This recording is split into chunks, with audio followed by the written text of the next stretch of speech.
Vers mes 14-15 ans à peu près, j'allais quasiment toutes les semaines au cinéma tout seul. J'avais aussi des acteurs qui m'inspiraient énormément. En premier c'était Jim Carrey, c'est mon acteur préféré de tous les temps. J'avais regardé une énième fois Eternal Sunshine of the Spotless Mind et ça m'avait fait me dire mais enfin c'est ça que tu veux faire quoi, donc juste lance-toi. Donc je me suis inscrit au stage à Florent. Puis ce stage-là m'a convaincu. Après je me suis inscrit définitivement en première année avec Julie Laverne et du coup elle m'a transmis aussi cette passion-là pour le théâtre et la passion pour le travail surtout. C'est d'avoir pu faire évoluer mon jeu, d'avoir pu développer mon imaginaire énormément, d'avoir grandi au sein de cette école, quoi. J'allais pas très bien avant et du coup d'être entré dans cette école, ça m'a remis dans une totale autre direction dans ma vie. Ça m'a permis de rencontrer énormément de gens, que ce soit au niveau des élèves ou des intervenants. Il y a des profs qui ont changé ma vie en général, je trouve. Enfin, moi, ça m'a donné aussi du coup beaucoup envie de faire de la mise en scène depuis que je suis à Florent. Ma plus grande fierté, c'est d'avoir joué au Théâtre des Bouffes du Nord. Je trouve ça difficile d'exprimer ça avec des mots, ce que j'ai ressenti sur ce plateau. Je rentrais, je voyais ça là, ces balcons remplis, ce public rempli. Enfin, j'avais une espèce de frisson qui m'a traversé quand je suis rentré. Je pense qu'il y a des gens qui ont le truc très instinctif et qui vont réussir à avoir tout de suite un gros rôle dans un film sans forcément être passé par une formation théâtrale ou de cinéma.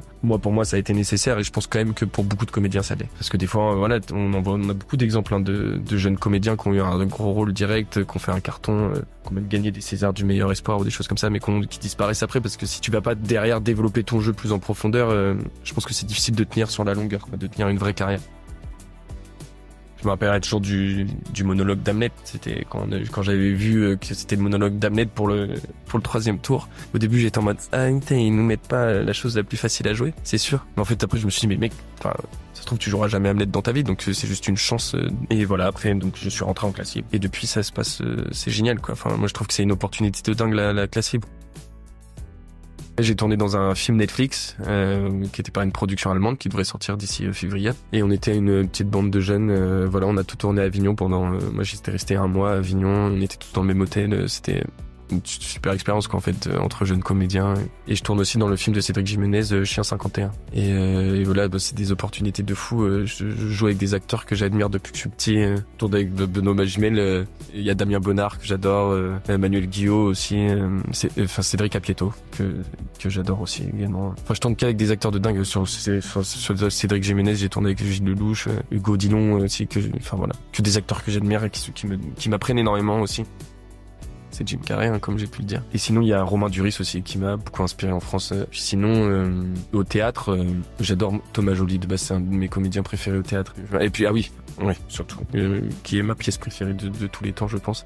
Angels in America, la mise en scène de Desplechin que j'avais vue à la Comédie Française. Il y avait le rôle de Prior que je trouvais juste fantastique. Ça m'avait bouleversé cette pièce.